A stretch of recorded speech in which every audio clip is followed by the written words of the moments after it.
Pernahkah kalian mendengarkan orang berpidato?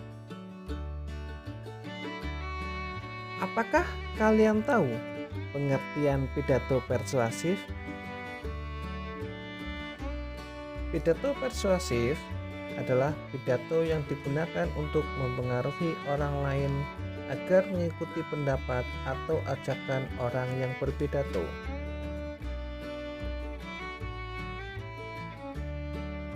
Sedangkan berpidato adalah kegiatan mengungkapkan pikiran secara lisan di depan orang banyak.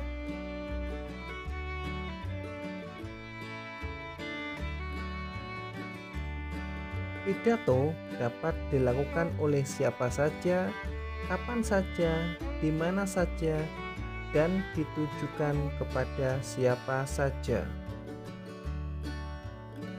Ciri umum teks pidato persuasif.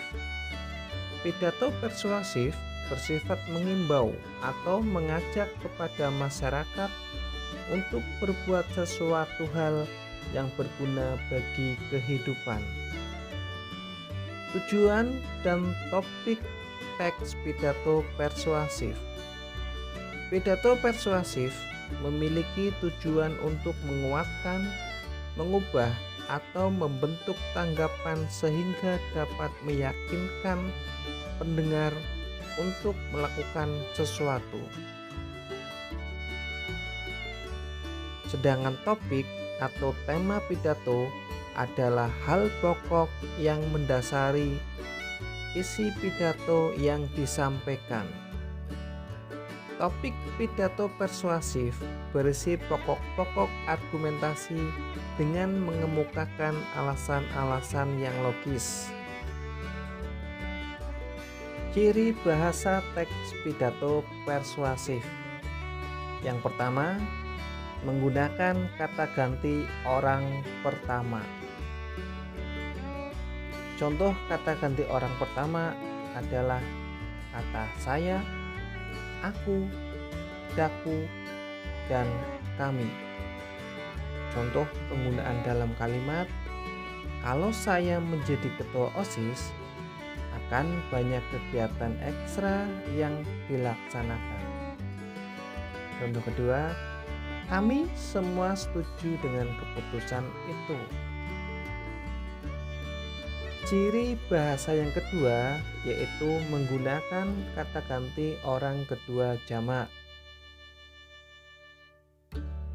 Orang kedua jamak contohnya yaitu saudara-saudara, hadirin sekalian, dan kalian. Contoh pada kalimat, saudara-saudara yang saya hormati, hadirin yang terhormat. Ciri bahasa teks pidato yang ketiga yaitu penggunaan kata hubung yang menyatakan sebab akibat. Kata yang digunakan adalah sebab, sehingga, maka, jika, dengan demikian, oleh karena itu, dan lain-lain. Contoh pada kalimat antara lain, oleh karena itu, kita seharusnya senantiasa menjaga kebersihan lingkungan kelas agar dapat belajar dengan nyaman. Sedangkan ciri yang keempat yaitu menggunakan kata hubung temporal dan perbandingan. Kata yang digunakan adalah kemudian, sebelum itu, berbeda halnya, namun, tapi, dan lain sebagainya. Contoh dalam kalimat antara lain, sebelum itu saya akan memaparkan dulu program yang akan saya laksanakan jika terpilih sebagai ketua OSIS. Contoh yang kedua, Meskipun tempat sampah telah tersedia, namun masih banyak siswa yang membuang sampah tidak pada tempatnya. Ciri bahasa yang kelima atau yang terakhir adalah menggunakan kata dengan emosi kuat. Kata emotif digunakan untuk melibatkan perasaan audien atau pendengar. Contohnya, menghancurkan, jalan di tempat, dan sebagainya. Contoh pada kalimat, penggunaan sumber daya alam secara berlebihan akan menghancurkan tanah.